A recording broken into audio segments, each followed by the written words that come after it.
Halo semuanya, pada video kali ini saya akan membahas dua bentuk sediaan farmasi modern, yaitu tablet FTT atau Fast Disintegration Tablet dan kapsul XR atau Extend Release, mulai dari konsep, teknologi, hingga evaluasinya.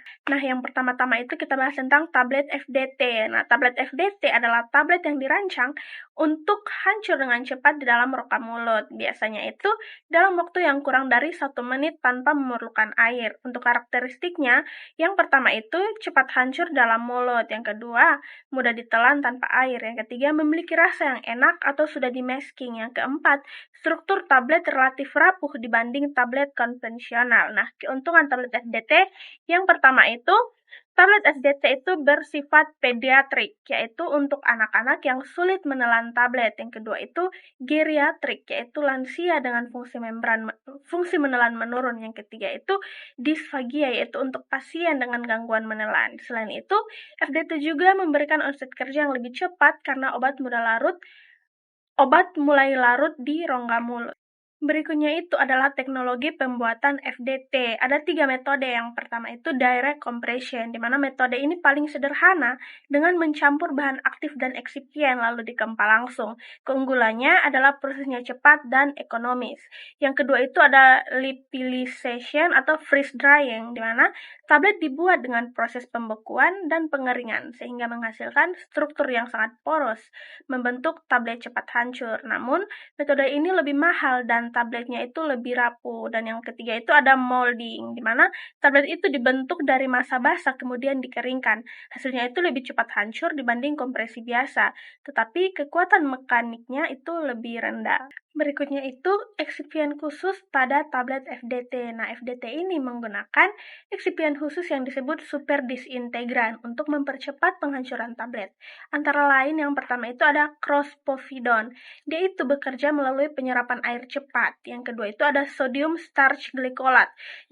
Dia itu untuk mengembang saat kontak dengan air. Yang ketiga itu ada cross-carmelose sodium, yaitu kombinasi swelling dan wicking. Nah, eksipien ini berperan penting dalam mempercepat disintegrasi tanpa merusak stabilitas tablet.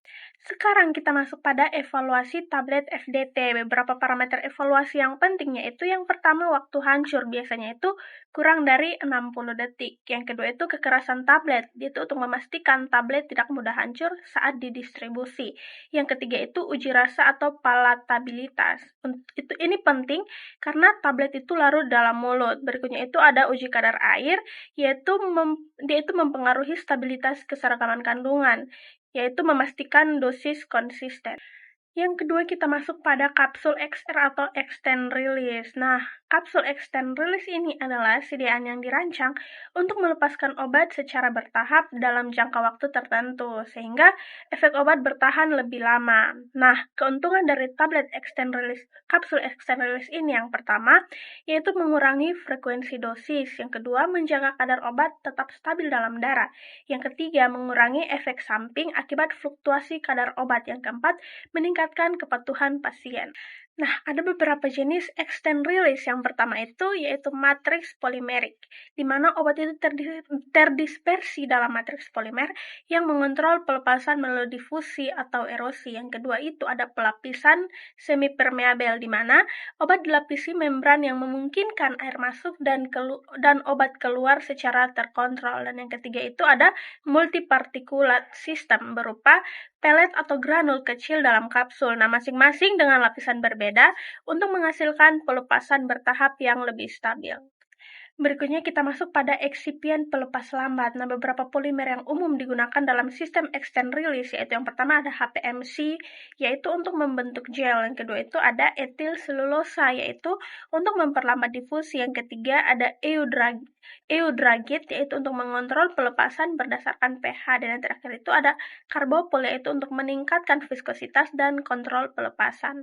Nah, yang terakhir itu adalah evaluasi kapsul extend release. Nah, evaluasi mutu kapsul extend release ini meliputi yang pertama, profil pelepasan in vitro untuk melihat pola pelepasan obat. Dan yang kedua itu ada stabilitas untuk memastikan tidak terjadi perubahan selama penyimpanan. Yang ketiga itu adalah keseragaman dosis, yaitu untuk menjamin dosis konsisten di setiap kapsul.